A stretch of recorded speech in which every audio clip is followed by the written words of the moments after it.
मित्रों जय श्री कृष्णा। स्वागत है आप सभी का हमारे YouTube चैनल दुनिया और जिंदगी पर। मित्रों आज की इस वीडियो में हम आपको एक महात्मा द्वारा बताई गई 3 बातें बताएंगे। इन तीनों बातों को यदि आप भी अपने जीवन में उतार लेते हैं तो आपका जीवन अत्यंत सुखमय हो जाएगा। तो चलिए शुरू करते हैं आज की ये कहानी। मित्रों किसी नगर में एक बूढ़ा चोर रहता था। 16 वर्षीय उसका एक लड़का भी था। चोर जब ज्यादा बूढ़ा हो गया तो वह अपने बेटे को चोरी की विद्या सिखाने लगा। कुछ ही दिनों में वह लड़का चोरी विद्या में प्रवीण हो गया और दोनों बाप बेटा आराम से जीवन व्यतीत करने लगे। एक दिन चोर ने अपने बेटे से कहा, देखो बेटा, साधु संतों की बात कभी नहीं सुननी चाहिए। अगर कहीं कोई महात्मा उपदेश देता हो तो अपने कानों में उंगली डालकर वहाँ से भाग जाना, समझे? हाँ बापू, समझ गया।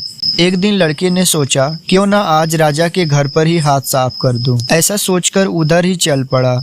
थोड़ी दूर जाने के बाद उसने देखा कि रास्ते में बगल में कुछ लोग एकत्र होकर खड़े हैं। उसने एक आते हुए व्यक्ति से पूछा, उस स्थान पर इतने लोग एकत्र क्यों हुए हैं? उस आदमी ने उत्तर दिया, वहाँ एक महात्मा उपदेश दे रहे हैं। यह सुनकर उसका माथा ठनका। इसका उपदेश नहीं सुनूंगा, ऐसा सोचकर अपने कानों में उंगली डालकर वो वहाँ से भाग निकला। जैसे ही वह भीड़ के निकट पहुँचा, एक पत्थर से ठोकर लगी और वह गिर गया। उस समय महात्मा जी कह रहे थे, कभी झूठ नहीं बोलना चाहिए। जिसका नमक खाएं उसका कभी बुरा नहीं सोचना चाहिए। ऐसा करने वाले को भगवान सदा सुखी बनाए रखते हैं। ये 2 बातें उसके कान में पड़ी। वह झटपट उठा और कान बंद कर राजा के महल की ओर चल दिया। वहां पहुंचकर जैसे ही अंदर जाना चाहा कि उसे वहां बैठे पहरेदार ने रोका। अरे कहाँ जाते हो? तुम कौन हो? उसे महात्मा का उपदेश याद आया, झूठ नहीं बोलना चाहिए। चोर ने सोचा, आज सच ही बोलकर देखें। उसने उत्तर दिया, मैं चोर हूँ, चोरी करने जा रहा हूँ। अच्छा जाओ। उसने सोचा राजमहल का नौकर होगा, मजाक कर रहा है।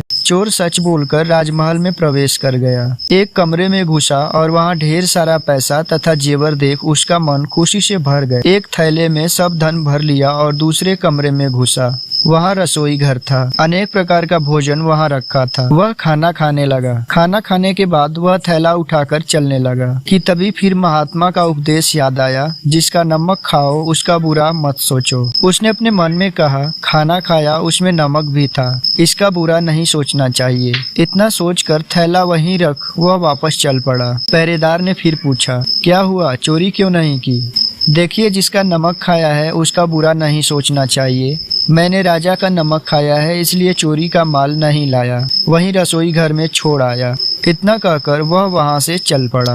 उधर रसोइये ने शोर मचाया, पकड़ो पकड़ो, चोर भागा जा रहा है। पहरेदार ने चोर को पकड़कर दरबार में उपस्थित किया। राजा के पूछने पर उसने बताया कि एक महात्मा के द्वारा दिए गए उपदेश के मुताबिक मैंने पहरेदार के पूछने पर अपने को चोर बताया, क्योंकि मैं चोरी करने आया था। आपका धन चुराया, लेकिन आपका खाना भी खाया जिसमें नमक मिला था, इसलिए आपके प्रति बुरा व्यवहार नहीं किया और धन छोड़कर भागा। उसके उत्तर पर राजा बहुत खुश हुआ और उसे अपने दरबार में नौकरी दे दी। वह 2-4 दिन घर नहीं गया तो उसके बाप को चिंता हुई कि बेटा पकड़ लिया गया। लेकिन 4 दिन के बाद जब लड़का आया तो बाप अचंभित रह गया अपने बेटे को अच्छे वस्त्रों में देखकर। लड़का बोला, बापूजी, आप तो कहते थे कि किसी साधु संत की बात मत सुनो, लेकिन मैंने एक महात्मा की बात सुनी और उसी के मुताबिक काम किया, तो देखिए सच्चाई का फल, मुझे राजमहल में इतनी अच्छी नौकरी मिल गई।